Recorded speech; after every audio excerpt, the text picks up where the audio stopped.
Washington made a mistake that never became a headline. It never triggered breaking news, but it is about to cost America more than most people realize. This wasn't the failure of one president. It wasn't the fault of one political party. It was a system-wide decision, repeated for years, that slowly weakened America's position while giving the illusion of strength. And the most dangerous part is this: most Americans don't even know it happened. We assume America is powerful because it's loud, visible, and everywhere, because its military is unmatched, because its influence feels permanent. But real power is rarely loud. Real power is quiet, patient, and strategic. Washington mistook visibility for control, and short-term wins for long-term security. In this video, you're going to see what that mistake was, why it once looked smart, and why it's now coming back with consequences. This is not anti-American. This is not partisan. It's a warning. Because history shows one thing very clearly. When a dominant power repeats the same mistake long enough, the world doesn't wait for it to wake up. And when the cost finally arrives, it isn't paid by politicians alone. It's paid by everyday Americans. For years, Washington chose short-term control over long-term strategy. That was the mistake. Instead of building systems that strengthened America's future, leaders relied on tools that delivered fast results and immediate pressure. Sanctions, tariffs, financial leverage, political influence. And for a while, it worked. Countries complied. Markets reacted. Power felt absolute. But power that relies on pressure instead of stability always creates resistance. Rather than asking how to lead the global system forward, Washington focused on how to force outcomes in the moment.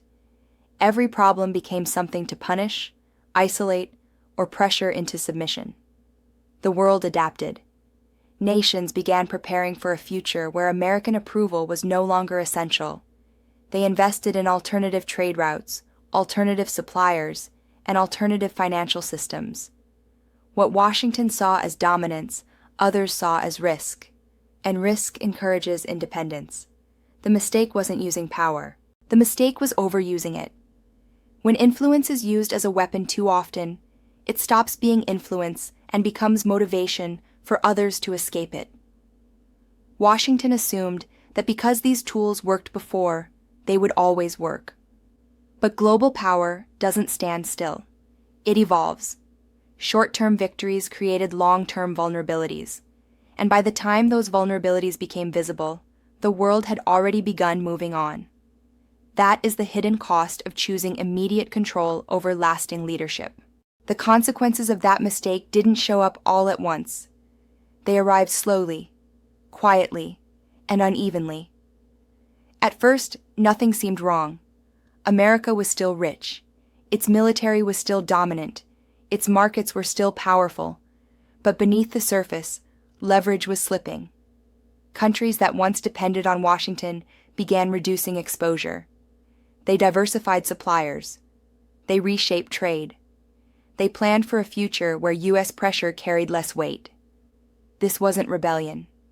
It was insurance. Because dependence on a single power is dangerous when that power uses influence unpredictably. At home, the effects felt indirect. Costs rose. Supply chains weakened. Economic shocks became harder to absorb. When global systems adjust away from you, the impact eventually comes back. The leverage Washington once used to protect American interests began losing effectiveness. Sanctions created workarounds. Tariffs shifted costs onto consumers. Pressure accelerated adaptation elsewhere.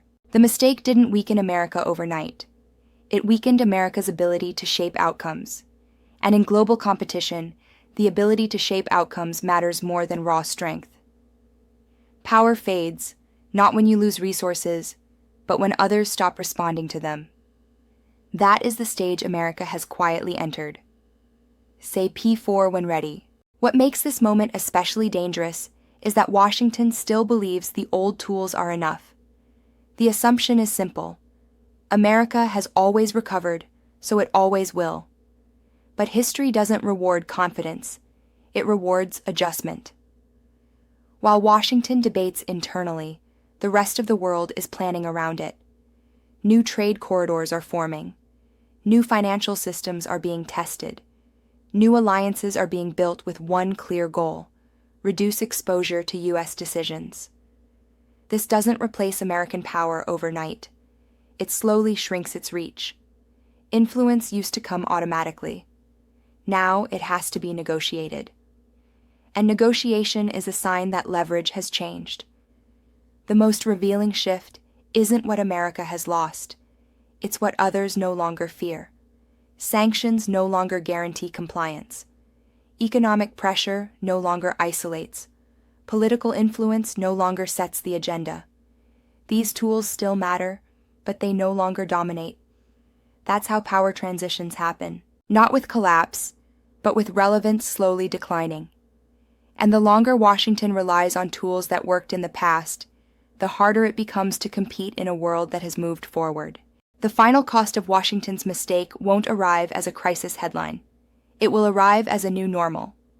A world where American decisions carry less weight, where leadership requires persuasion instead of expectation, where influence must be earned, not assumed.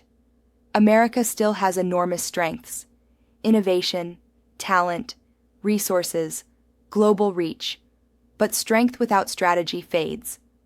The choice ahead is not about reclaiming the past. It's about redefining leadership for a different world. That requires long-term thinking, consistency, and restraint, the very things that were sacrificed for short-term control. History is clear on this point. Great powers don't fall because they are challenged. They fall because they fail to adapt to how the challenge changes the system. Washington's biggest mistake wasn't using power.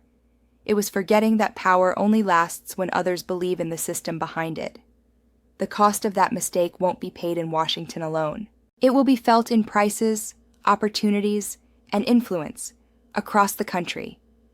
The future hasn't been decided yet, but it will be shaped by whether America learns from this moment or repeats it.